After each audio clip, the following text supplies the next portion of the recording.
Hey everybody, welcome back to the channel. My name is Jason and the channel is The Everyday Card Collector. I am here with my good friend Aaron from Value Vintage Cards. How are you, sir? Doing excellent. Excellent. We are kicking off episode 14 of our Mount Rushmore series. So we've done 14 of them. That's pretty impressive, for we're trying to get one a month out, so that's pretty good. Yeah. We're doing it. We're doing it. Yeah, I'm kind of digging this. So I'll kind of just tell everybody what the topic is tonight, and then I'll let you explain the rules. That's typically how we work. So tonight's topic is the greatest left fielders. So your Mount Rushmore of left fielders. We do have a guest. I'll let Aaron rattle off kind of how we handle this, and then we'll bring our guest on. Sounds good. Yeah, the rules are somewhat simple normally. This one's tougher. So typically you pick your top four. We pull some cards. You could be one card, 5 cards, whatever makes sense to you. We'll share those. We typically start with our guest, and they will pick whichever one they want. They can do anything 1 through 4. When they share, we'll see if we match on that particular player, and then we'll kind of rotate through the group and see who someone else picked and see if everyone else agrees or not. We do pick some honorable mentions. So we may have another 4, 5, 6, whatever extra players that we have available. So we can either discuss them or maybe somebody put somebody on their Mount Rushmore that we have as an honorable mention. So got a whole slew of things in front of me. One of the challenges with this particular one, and other than just some, do you count that, do you not? Left field is tough. There's a lot of guys that played a little bit of left, a little bit of right, a little bit of center, first base, third base, catchers, whatever. So it does get a little bit more complex as to how you define it, and that's kind of the fun. There's no right answer. It's how you define it. Exactly right. I think that's perfectly said. Well, with that being said, let's get our guest on. So we have got with us for this episode our good friend John, 380s Kid. How are you, my friend? I'm doing great. How are you guys doing? Very good, very good. We will, of course, put your channel in the description, but I would think at this point in time, anybody who watches me and Aaron probably knows and watches you, but we do that anyways, just as a formality. So I appreciate you jumping on. Happy to join you guys. This is one of my favorite shows that's regularly done out there. So awesome. Thank you, sir. Well, we're going to start off. We let the guests go first. You can, much like Aaron said, if you label them 1 through 4, you can set them up that way. If you just picked 4, whatever you want to do, you can start it off, and then we'll see if we've got matches between, and then do some honorable mentions after that. All right. Well, I am going to start out, I think, then with my number 4 pick. This would be a really long time player. Played all the way till he was 43 years old. Well over 3,000 hit club. I mean, left field is a stacked Mount Rushmore. Yes, 100%. This guy's the only one that didn't get over 100 WAR, and it's not by much. So still ended up with 450 plus home runs.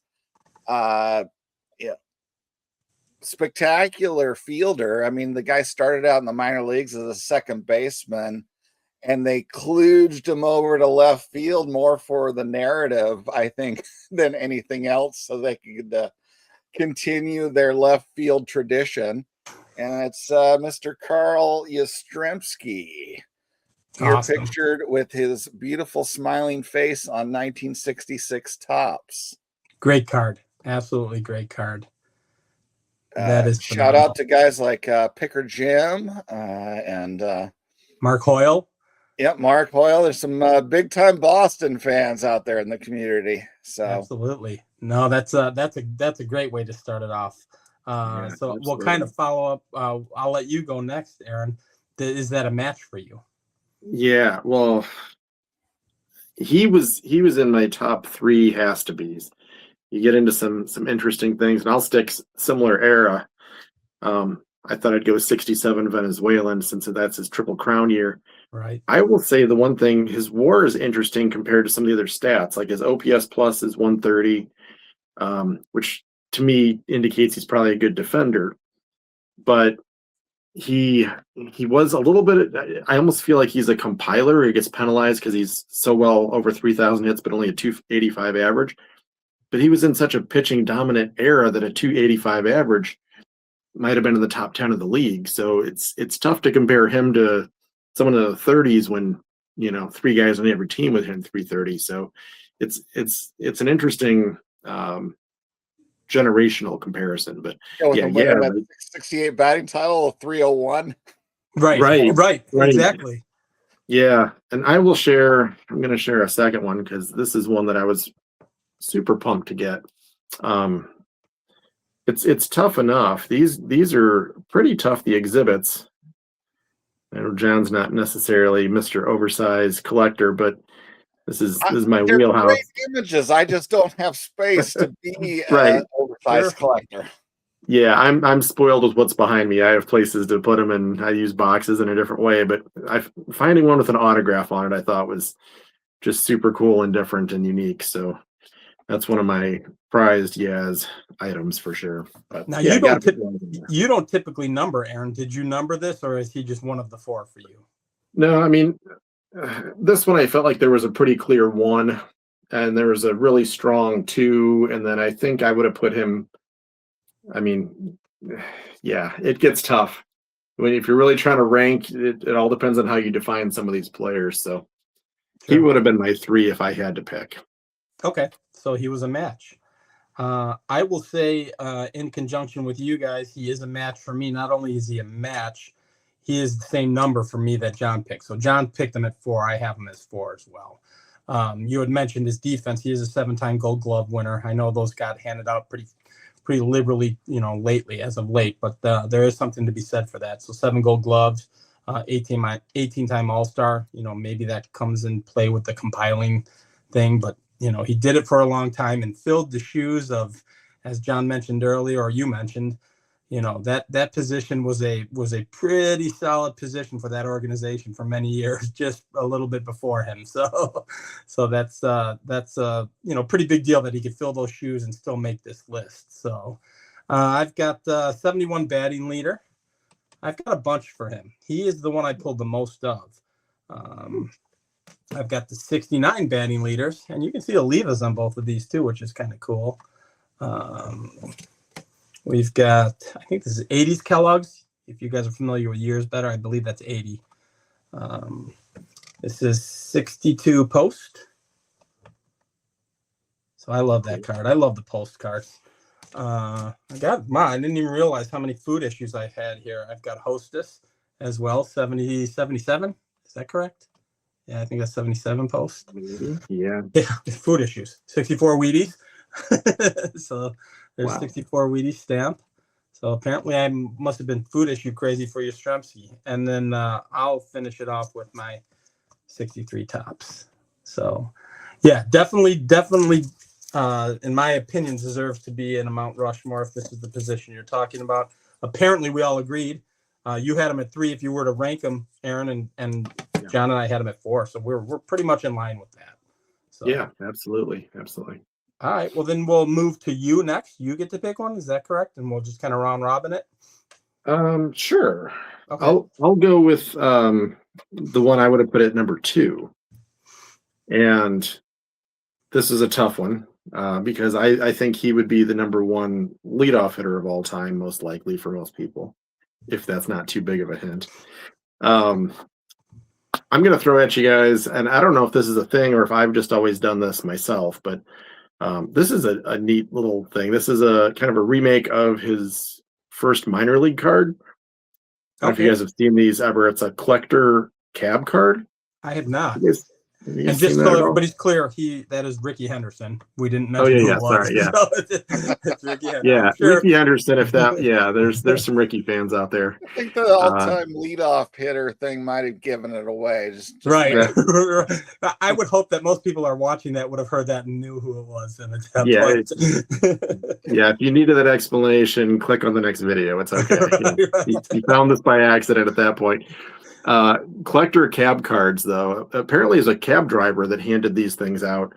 So between 81 and 94, but he only produced like a couple hundred of each. So the ones that survived and I mean, they're actually graded. So it's kind of a crazy thing. They're recognized as like an official card.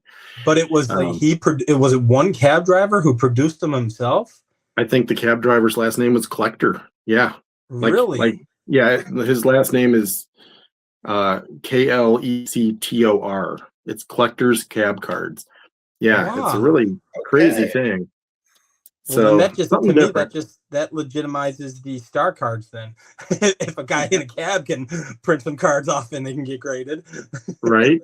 Well, and here's some mother's cookies, Very cool. which are really cool images too, for sure. So Yep. maybe they're a little glary. There we go. One of the things that I did, so obviously Ricky Henderson, 1,400 stolen bases, some power from the leadoff spot, all the things.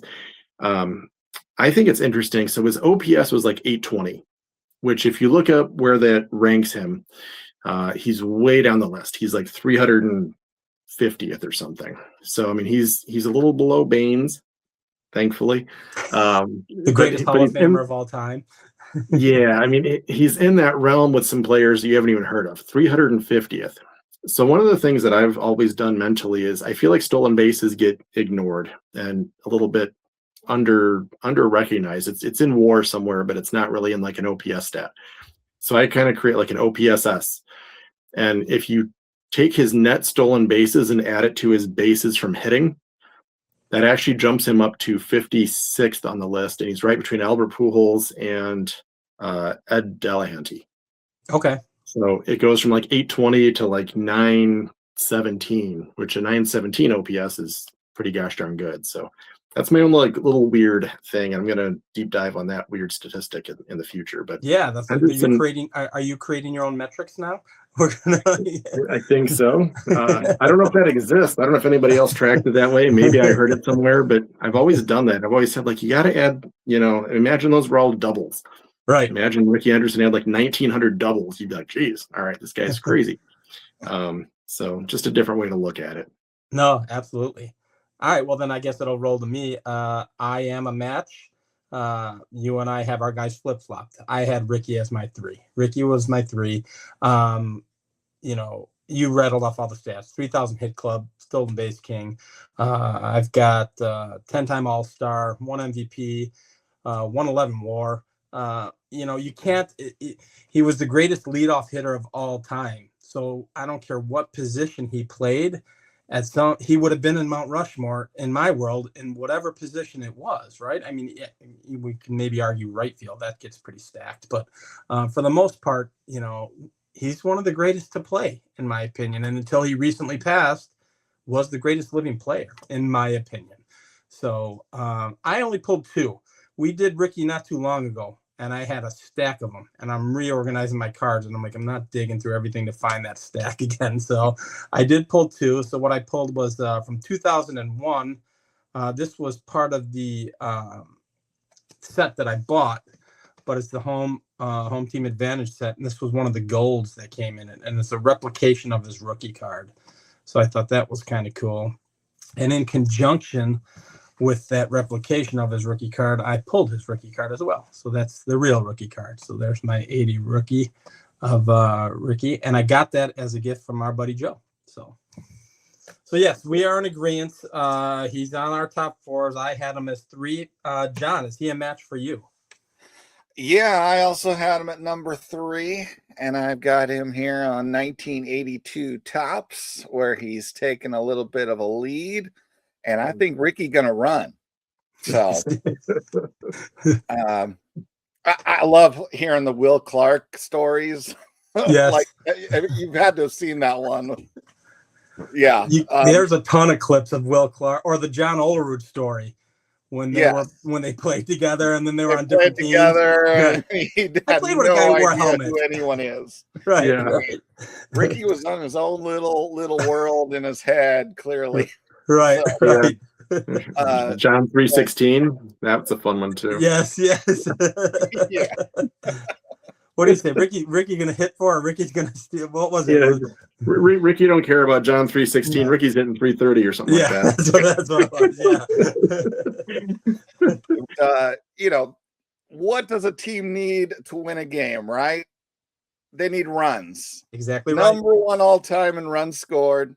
Although another person that's probably going to be mentioned in this show would have beaten him if he had been allowed a full career. But yes. But nevertheless, Ricky's number one. Clearly, no one is ever gonna catch the steals record. I mean, Yeah. but Possibly now, though, with the rule change and that, if you come at a bigger base and you can only throw to first base a couple times, I mean, that really leans in. even still, I mean, you think about it, somebody's got to average 70 for 20 years. That's crazy. That How is is Still crazy. 6 short or something. Yeah, it's Right. crazy. I mean, because if anything, they're not going to increase the season length like football is doing to change records. But Right. so yeah, I just don't see it ever happening. The guys make too much money to linger doing that for 20 years. I think that's fair. I mean, what was it? Was it last year or the year before? Shohei blew up the world when he stole 60. So that wouldn't have even averaged the 70 that you would need for 20 years in order to. Exactly. That's crazy. That's crazy. I mean, I believe he also had the walks record before Bonds passed him as well. So, Okay. I mean, that's one of the biggest reasons making him the all-time, leadoff guy is all those walks, then, turning into doubles or triples by stealing bases afterwards. So, Sure. and just what he would do to screw up pitchers, just his presence had a huge impact on the teams he played for. I mean, Oakland got upset in the 88 World Series, and then Ricky comes to town, and what happens in 89? Then they sweep. Right, right. 90, it's a little bit of an aberration, but then he also then goes to Toronto, and then what do? I mean, he helped winning teams win. So And I will say this as a semi shout out to our buddy Drew at Clean Cheap Shots. He's actually doing a VR response right now about Mount Rushmore players from your state. Ricky Henderson was born in Illinois, so he's definitely a Mount Rushmore for Illinois guys. So there you go. So that's awesome. Ricky's an easy addition on this list. So yeah. So we are in agreement on 2 so far. I have a hunch, got a sneaky hunch that Aaron might throw a little monkey wrench into this, but I could be wrong. Have we ever agreed entirely? I'll have to go back and look. Aaron, I don't think all 3 have ever agreed 100%. I don't think. I'll go back and look, and I'll start keeping record of that. Well, I think I might screw it up for you too. So really, yeah, okay. I mean, you're up next, so let's. I'm up next. So I've got my 1 and my 2. The 2 is my 2 is kind of questionable. Probably would be 1 if it wasn't for certain specifics in his career. But he belongs. He was the greatest player of his generation, regardless of if you believe him as being a cheater or not. He still had to hit that ball. And my number 2 is Barry Bonds. So there's his rookie card, 86 Tops. Is it 86 Tops update, right? No, Tops traded. I'm sorry, Tops traded rookie. Yeah. And then I also got here, this is a 98 Tops Finest franchise record. And what this card is designating is he had broken the record for most home runs from a Giants player, and the player who held that before him was Mel Ott. So this is a franchise record. But yes, I mean, his WAR is 162. I mean, that's crazy to me. That's like, what's Babe Ruth's WAR? Like 168 or something like that? 180s maybe? Oh, is it 180? Okay, well, so he might be 180 higher. Something with the pitching added. I think offensively it might be 168. Okay, okay. Right. But I was looking, obviously home run king. It's that's what's in question here. What you consider real and not real. At the end of the day, he did it. I am not one who penalizes that generation. A big part of that is I grew up in that generation. I watched these guys, and they were still phenomenal to me, and still should be revered. Him and Clemens. I'm a big Hall guy, so I would, if I had to put them in the Hall, I think they deserve to be in the Hall. That's just my opinion. But stats wise, 298 batting average. Obviously, the stat that's out there that everybody knows: 762 home runs, home run king. 14 All Stars in 21 seasons and 7 MVPs. So it's hard to deny. Regardless of what you think the extracurriculars were, it's hard to deny him on this list. So I had to put him on, and I thought about it because I had prepped for this like a couple weeks ago, and I was really digging deep, and I'm like, do I put him on? And I'm like, I better put him on. So that's my number 2. So John, my question is, do you match? He did not make my list. Okay, he did not make my honorable mentions. I grew up in that same era, and I do penalize him for what he did. For me, his career stopped in 1999, where he got injured and was even seemingly in decline, as you should be at 34 years old. Right. So if you stop him from that point in his career, he does not make my top 4. So sure, even accounting for what he did and considering what he did, I don't even think he's honorable to be an honorable mention. Right. So I kind of knew that already, John, but I already knew your take on that. I mean, it was, to me, of that era, clean. Him and Griffey are 1A, 1B. Right. The substance then shot him, to the moon. Yeah. But I'll take Griffey every day and not put Bonds on any list. Of course, sure. Griffey's a center fielder, so he's not on this show. But yeah, no, definitely. I mean, if all things were equal and that was a clean era, that would have been one of the greatest eras of baseball in the history. If those steroids weren't part of the equation, because you're talking McGuire, you're talking Sosa, Clemens, Palmeiro. Yeah. Just crazy guys who put up crazy, pretending they were clean. That would have been an insane era of baseball. And, I don't totally put the blame on the players. The ownership knew everything that was happening and happily raked in all the money. Yep. And I hate how Major League Baseball has handled it, because they basically just said nothing. Then the writers just let them slide down through the voting, not really saying anything definitive. And then now it's falling on ERA's committees, and it's going to clog up an ERA committee ballot for freaking years, with half of them being these roid guys that apparently they're not going to vote for.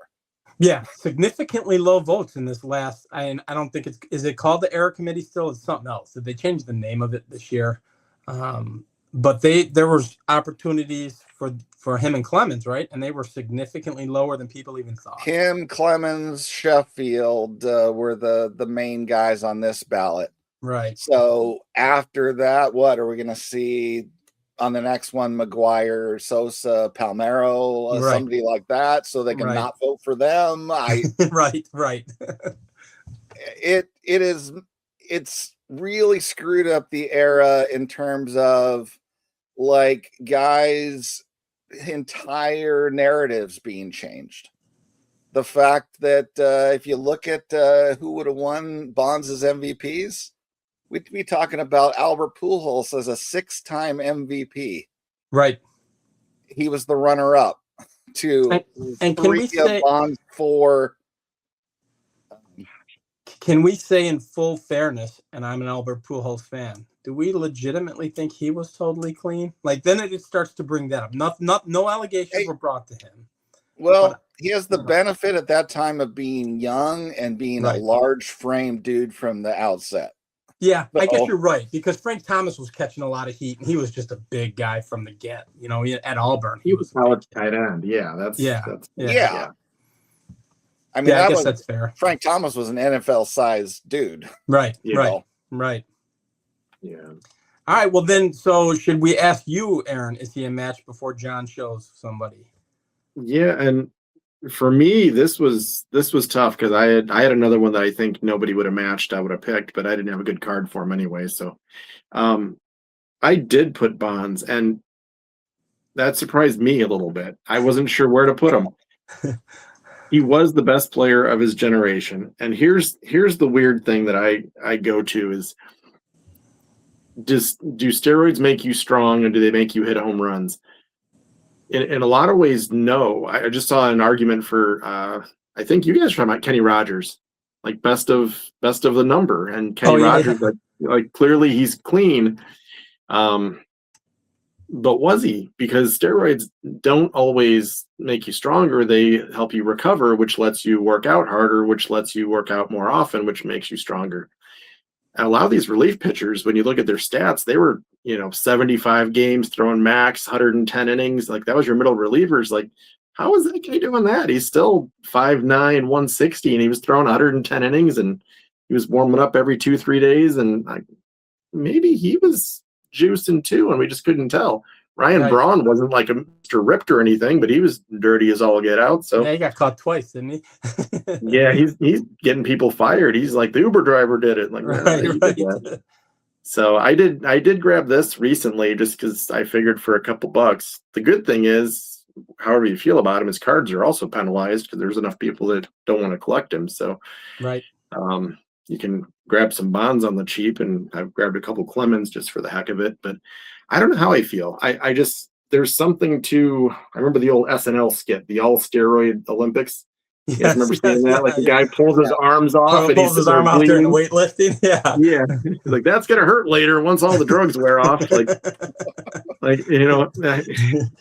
maybe that's what we were doing. We're just like, you know what, just drug it up and let's see what you can do with the baseball. And so I'm not sure. I don't know how I feel about it, but I put them on the list. Yeah, that's kind of where I'm at too. So for all intents and purposes, so John's got 2 more, and you and I, Aaron, have 1 more. So now we'll skip back to John because it's John's turn to pick somebody. So we'll let John pick. Yeah. All right. Should I pick the obvious one we all have, or should I pick the surprise pick that's going to screw up the whole show of matching? So I don't know. You might be surprised. Maybe the one that's obvious isn't on everybody's list. There is no possible way. So to keep the suspense going longer, I'm going to go ahead and go with Carl Yastrzemski's predecessor in left field. Greatest hitter who ever lived, who didn't take steroids.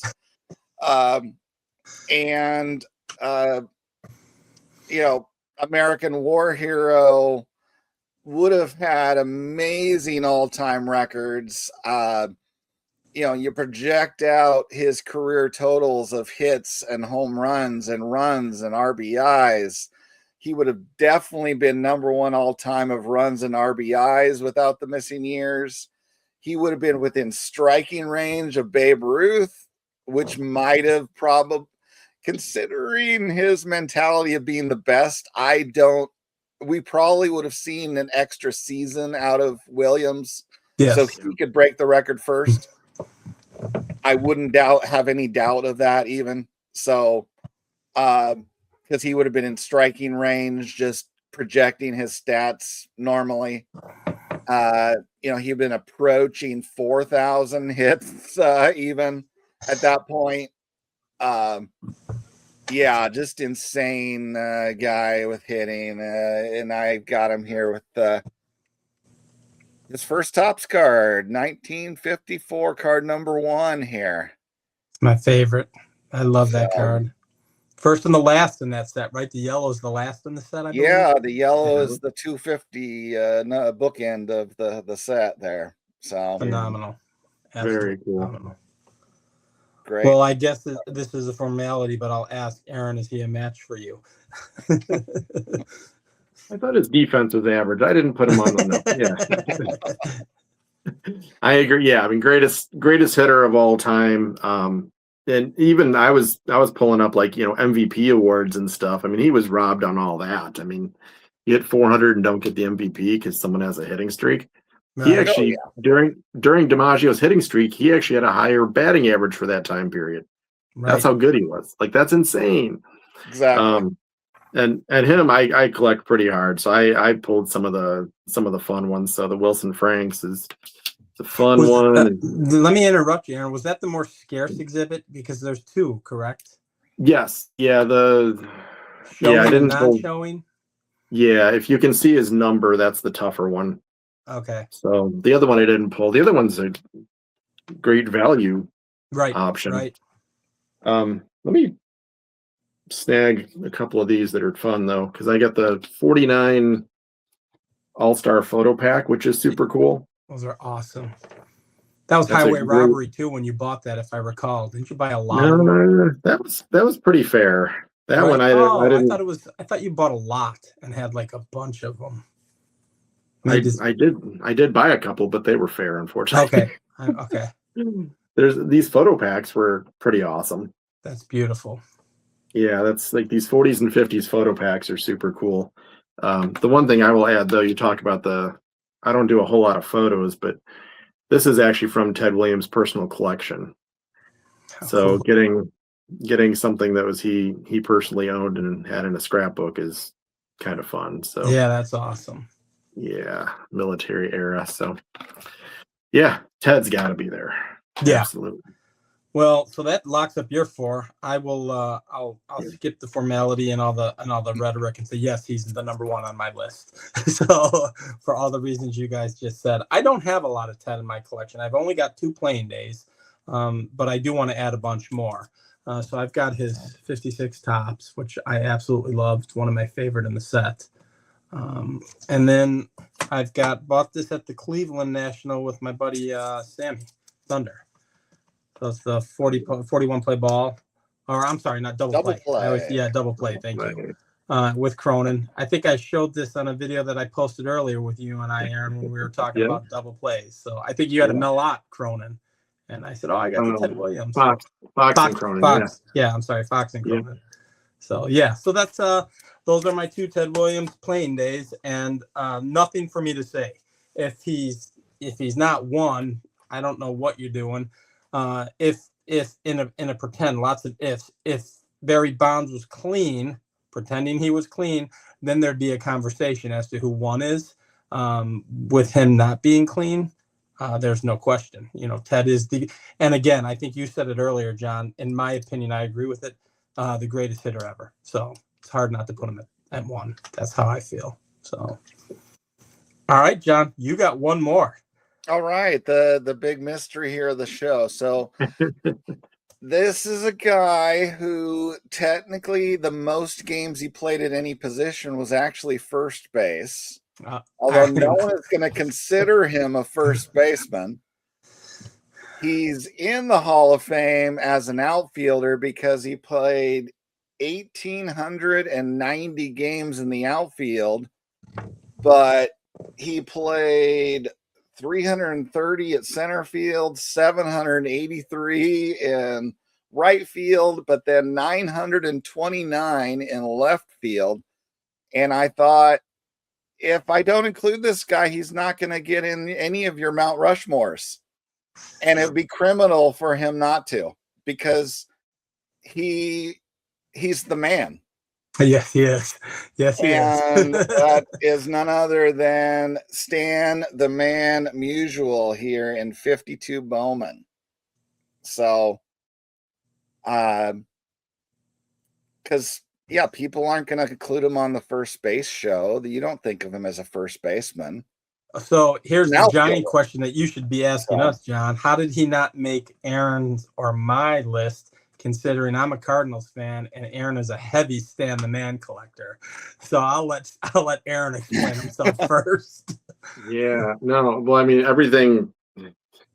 I struggled. I did pull him as an honorable only because, and I kind of said at the introduction of this recording, it's all in kind of how you define it. So I penalized him heavily for not having enough games in left field. Maybe if you like segment his career and said like only the left field games count,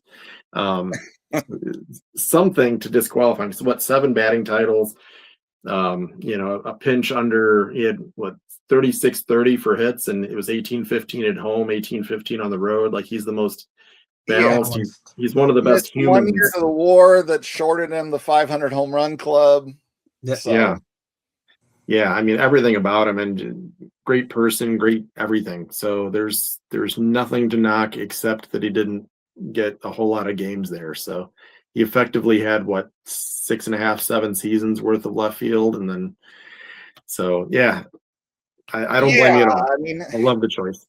but then he's got almost 1900 in the outfield. Yep. Yeah. But that's the one he played the most, so I just went with it. So Yeah, no, I 'cause don't blame you at all. I think it's criminal that he would not make any Mount Rushmore on your thing positionally. So Oh, we Yeah. can develop a category where he'd be number one on on this show.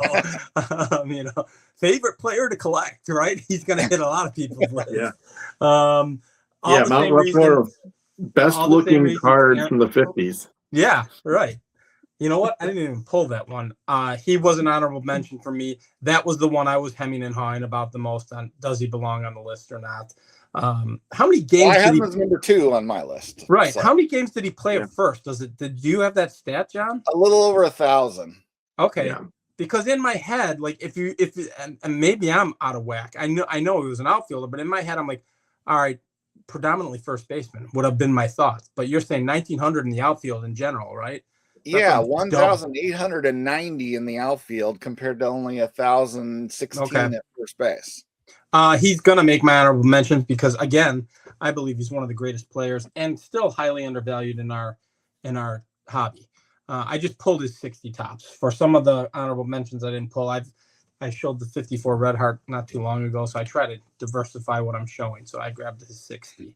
But yes, no arguments out of me, not only because I love him as a player and as a person, he's one of my favorites to collect as well. So you have no argument out of me.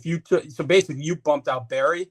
I see no issue with that whatsoever. So, like that's where I would be then too. So I mean, that's one of the quirks to me of baseball legacy is that he provided so much value to his team by filling in wherever they needed him, versus his legacy gets devalued because you don't identify him as a particular position. I think the similar thing happens kind of with Pete Rose.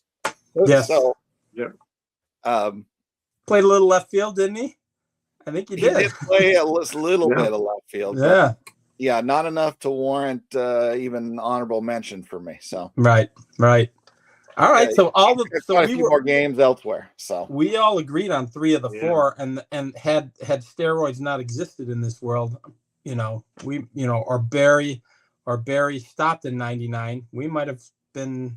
There's one player, I'm gonna save it. I'm gonna let Aaron talk, that I think was right on the cusp, and I don't have any of his cards, but I'll let Aaron discuss that because I'm guessing he possibly has a card of his. And we don't talk about this guy, so I don't know if Aaron's even going to talk about him. But if he doesn't, I'll mention him at the end. But I guess we'll go with some honorable mentions. We'll let John go first. Sure. I just pulled a few. You've got from your White Sox, great player from the 30s, Al Simmons. Terrific offensive player. Is he a match for you, Aaron? So, oh yeah. Just under 3,000 hits, 334 batting average,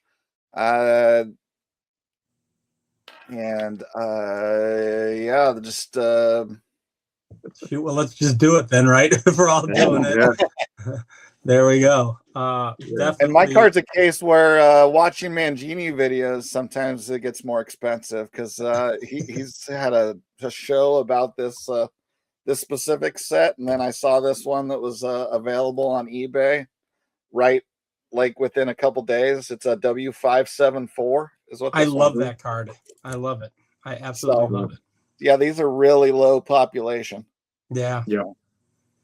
But I tried to pull some different. I pulled his cash in, and then we all know, oversized and pre-war is my jam. So I got his wide pen, and then I pulled his fine pen as well. I didn't pull the Butterfinger. I'm like, all right, I talk about that set too much. So Yeah. did you? I saw you had the tattoo orbit. Was that the Warsh?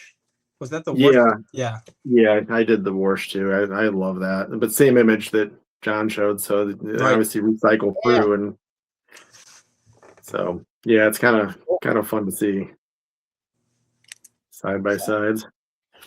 So All right, so cool that's an stuff. honorable mention we all agreed on. How about you, Aaron? Yeah, I think there was a lot of honorable mentions. The one that I don't have a good card for, and he played a bunch of positions. He'd probably be a Stan Musial. Doesn't necessarily have one position kind of penalized. Where do you put him? And I need a card of him, but I need to sell a car to get it. Is Ed Delahanty. And that's who I He's was what? talking about.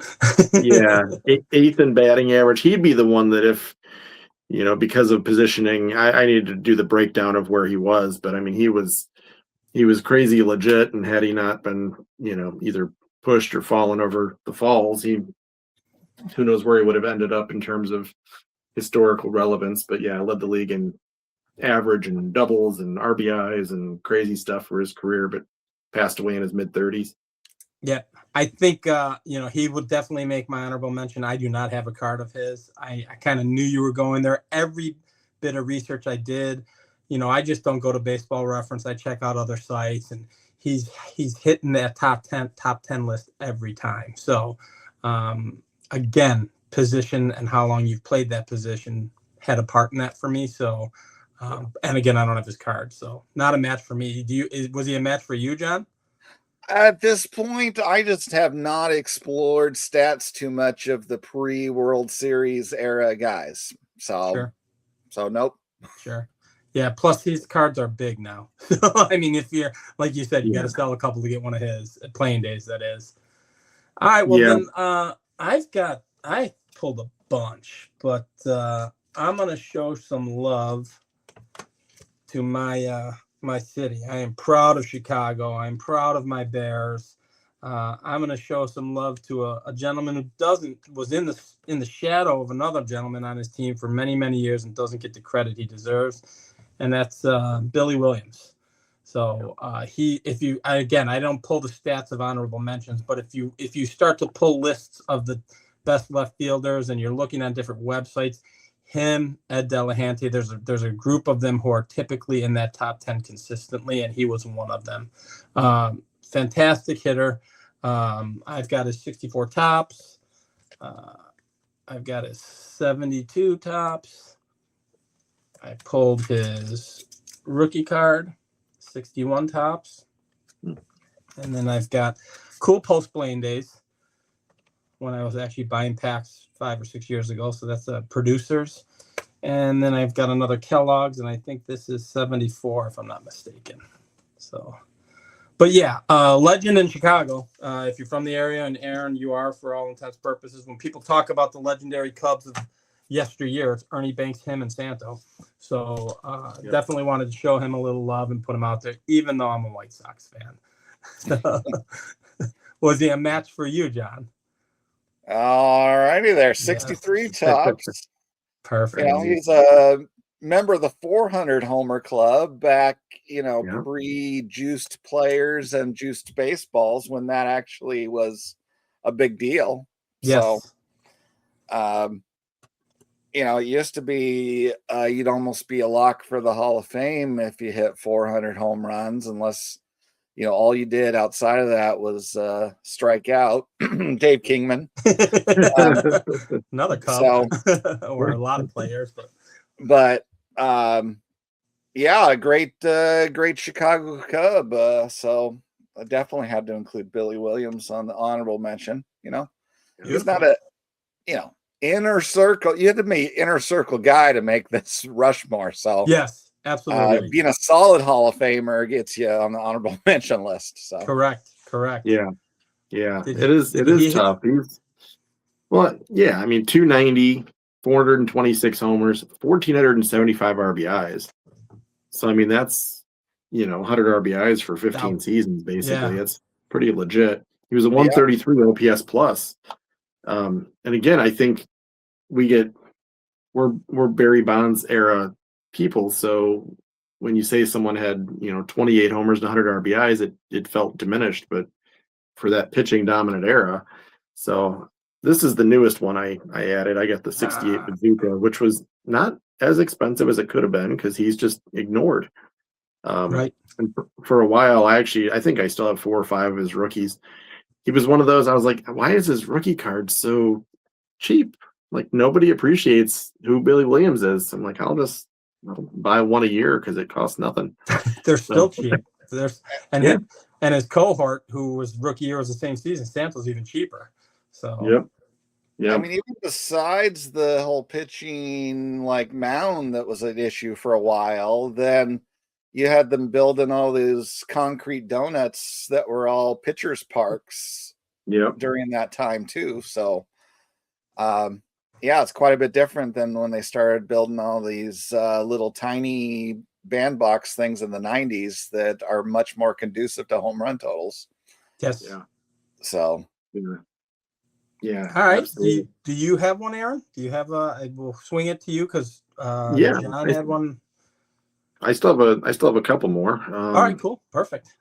The other one I'll go with is another 7-time leader, this time in home runs. I don't know if you guys put him on there or not, but I thought it was tough to keep Ralph Kiner out.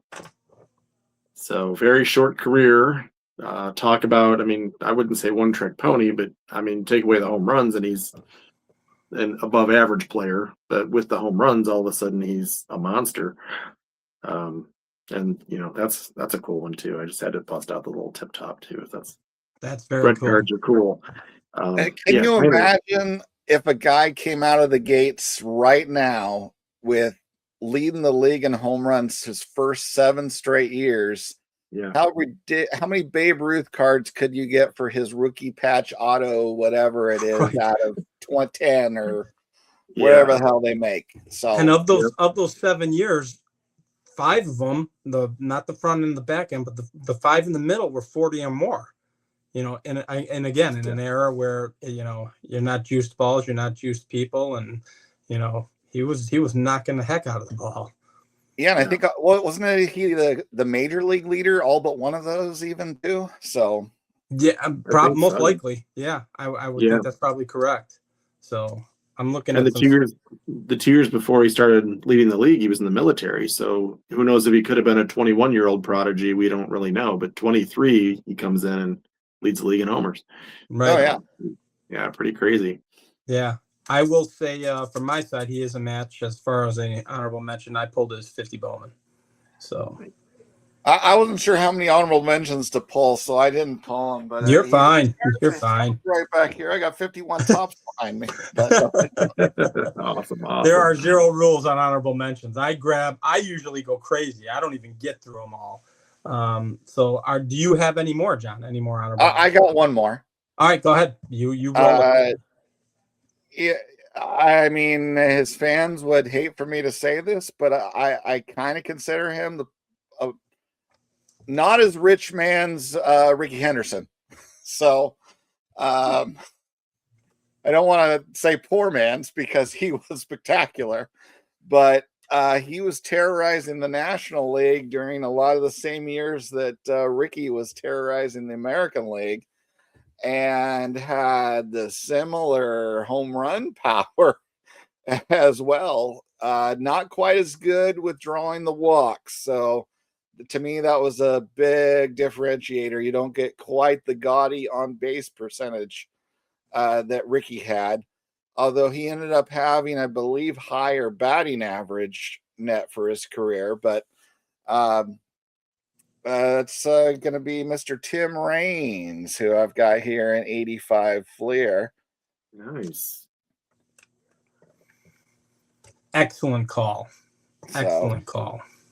Yeah. Talk about performance enhancers. His nickname Rock was not because he looked like Dwayne Johnson. Yeah. Yeah, I don't think that's quite the enhancer to careers, though, is it?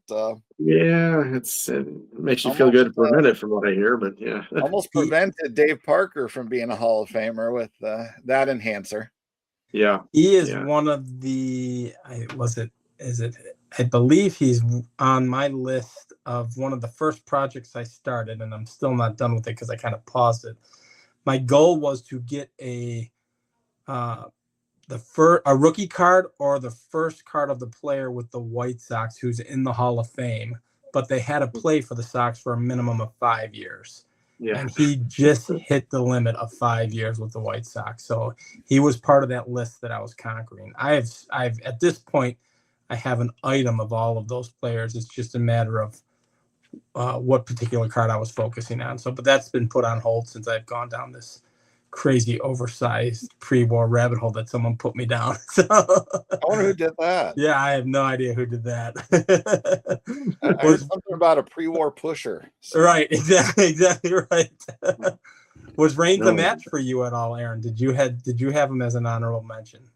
You know what's crazy is he's on so many lists, and I woulda, coulda, shoulda pulled him, and I didn't. But I mean, he might pop up on a Mount Rushmore of switch hitters in some way, shape, or form. I mean, or of base stealers. Like that's kind of the fun thing is we can revisit. Yes, But yeah, he should have. He's in the top 10 to 15 for sure. Yeah, I just to ease John, I pulled him. I've got his 82 tops there. Part of the reason I pulled him is my affinity for him because he did play for the White Sox. I did enjoy back in the day when we were younger. This era in particular, I would have been about 9 years old here. That team, the Expos of that era with Dawson, and then even later when they had the young group, then they had Pedro Martinez and Larry Walker, and like that whole Expos organization has a soft spot in my heart, and I don't know why, because maybe it was the players that came through. I kind of look back on that fondly. So Tim Raines, Tim the Rock, definitely wanted to pull him. So I'm with John on that as well. So well, John's done pulling. So do you have any more? And you got a few more? I had one or two others depending how you want to do it, but the one other that I had, and it kind of goes into the position thing. Is he a left fielder? Is he a first baseman? And when you were saying fan base would be upset, he played a fair amount of left field for sure, and that's Stargell. I knew you were going with that. That would have been my next pull if I pulled the next person. So yeah. He was 475 home runs. His OPS plus was crazy good. But his WAR was fairly low. He was like a 50-something WAR, but he was like a 148 OPS plus or something. So I mean, 57 WAR was what I'm seeing here.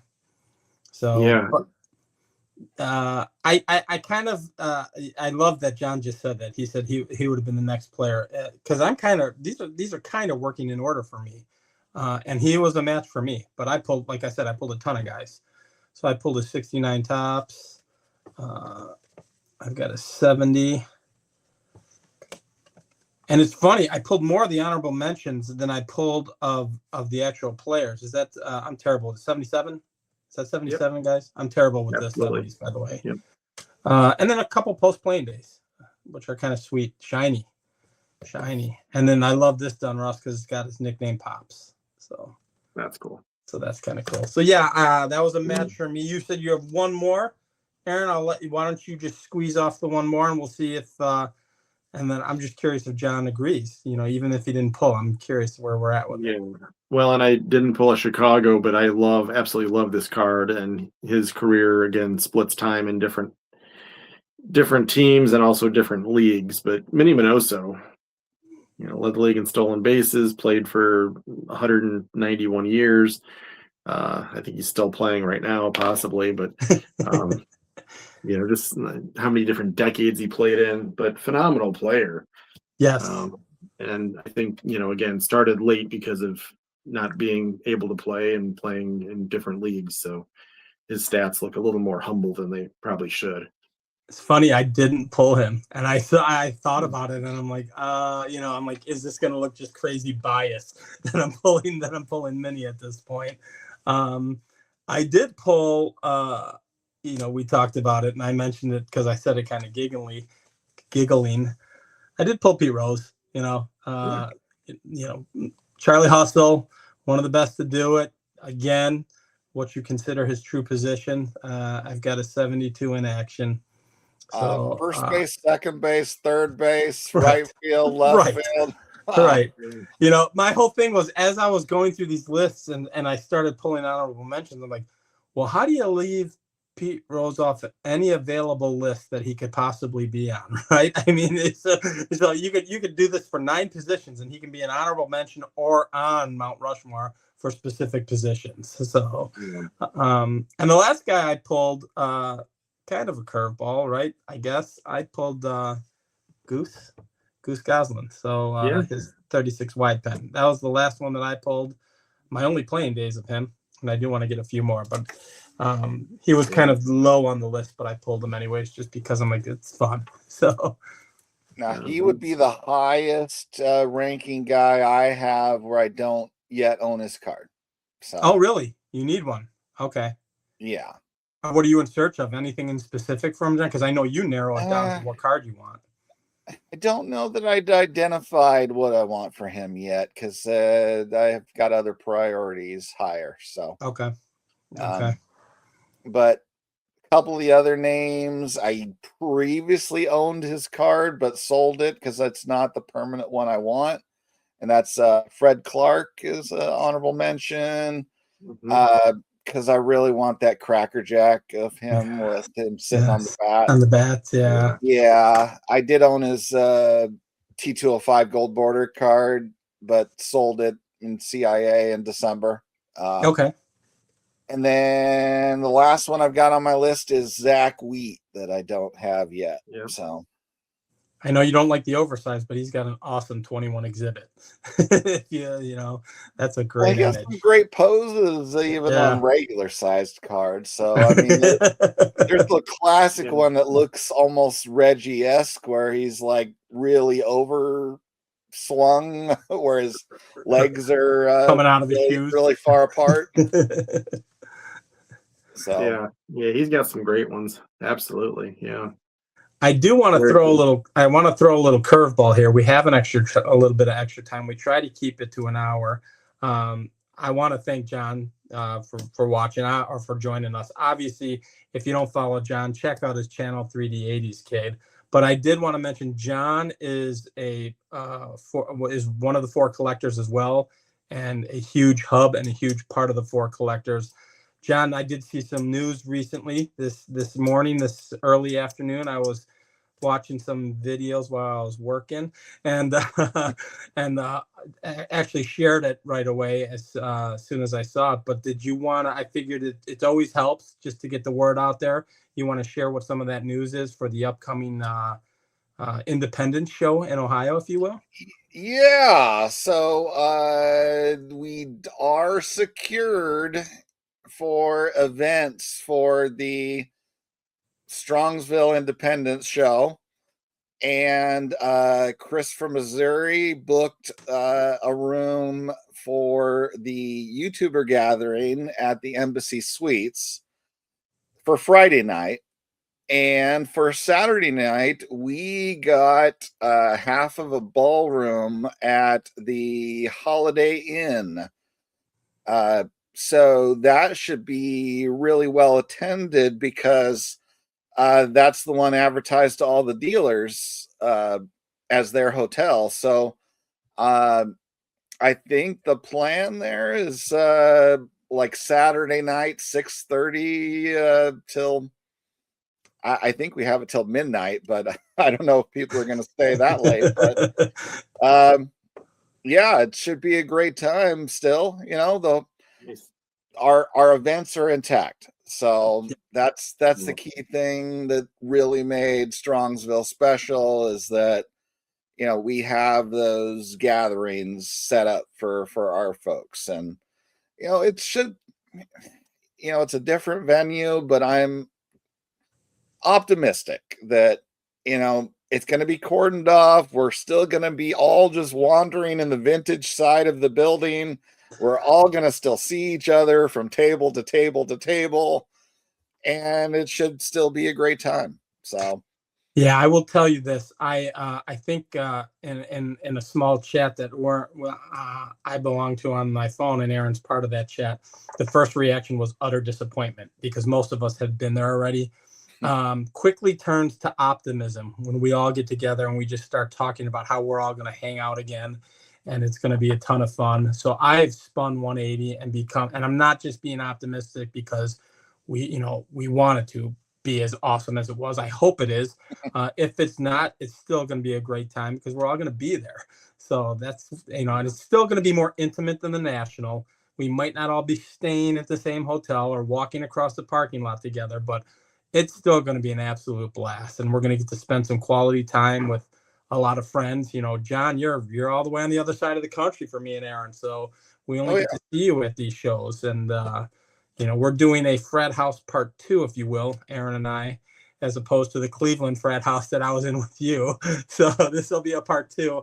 I have a sneaky hunch it's a little bit of a nicer house. So, but it's going to be a blast. So that's a low bar to clear there, isn't it? But it's memories that last forever. So I don't care. I mean, you know what?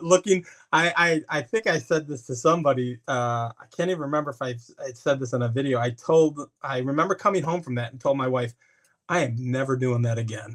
I'm like, listen to this.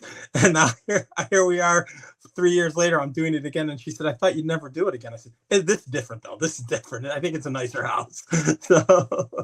So yeah, we're going to make it a good time regardless. But I just wanted you to have the opportunity to do that. I hope I didn't, I threw a curveball out there on you, but I want to get that out there so everybody sees that. So. No, it's we want to get the word out to everybody. We hope everybody that's going attends both those events because seeing everybody, that's the whole point of me going there, really. If all I cared about was buying cards, then online is just fine, right? I mean, right. The cards are eventually be there in auction houses or eBay. So yeah, but this is the one time, for me, 2 times a year where I can go see all you folks in person that live all over the country. So, yep, exactly right. And I mean, for the way I'm seeing the comments come in on this, there's so many people that don't make videos, they're commenting, I'm going this year. So, I'm a smaller channel, and I've had 3 or 4 loyal commenters come up to me and say, or text, or not text me in the comments, say, I'm going, I can't wait to meet you. And so I'm excited for that. There are 4 or 5 people who have supported my channel and support others pretty heavily. And I'm going to get the opportunity to meet them. So I'm excited about that. So honestly, I think it's kind of our own damn fault that they felt like they needed to move the show, really. So it is. We created the monster. That's definitely a topic that I would not have a problem revisiting. I'll plug it even more. I think we're having a Strongsville conversation on for collectors this week, and I think Sammy's going to have a bunch of guys on too, right? A couple dealers. Sunday night live stream. Yep. Yeah. So that'll, I'm sure maybe some of that'll come up. You've got a couple dealers on as well, so that'll be fun. But yeah. Well, guys, I think they're very pleased with the money we brought into the building last year. Well, how could you not be, right? So that's the reality, right? If you, I was talking about it with Chris from Missouri recently, and he's guesstimating it could be somewhere upwards of $500,000 to $1 million that our community brings to that show. I was trying to run that in my head when he said it. I'm like, is it really that much? And now there are several. We got a few high rollers that help with that number. Yeah, there's one in here with glasses right now. He'll just quietly snack up some massive cards, and you go, "Oh my gosh!" No, not in that realm. Like I help towards the number, but no, that's some of those guys are writing checks. Involved with cabinets and that like to carry around checkbooks. Right. Yep. right. That's where my mind goes immediately too. Yeah. Yeah. No, that's awesome. I just wanted to get it out there. We're getting closer. The talk's going to get hot and heavy now until we're there. So I figured we'd throw that out there. I'm excited for that. I think this show, as always, we were all 100% correct. No one was wrong. So that was just, we hit a home run there. So, well, listen, John, I appreciate you jumping on. Thank you for joining me and Aaron. Aaron, as always, thank you, my friend. I appreciate it. But I think we'll close it out here. We'll. Yeah, this is a blast. I get to be on one of my favorite shows, so I all appreciate good. that. Aaron's doing all the heavy lifting, not me. So. No. Yeah, it's always fun to hang out. Exactly right. Exactly right. All right, guys. Well, until the next one, we'll talk then. Thanks for jumping on, everybody. Bye-bye.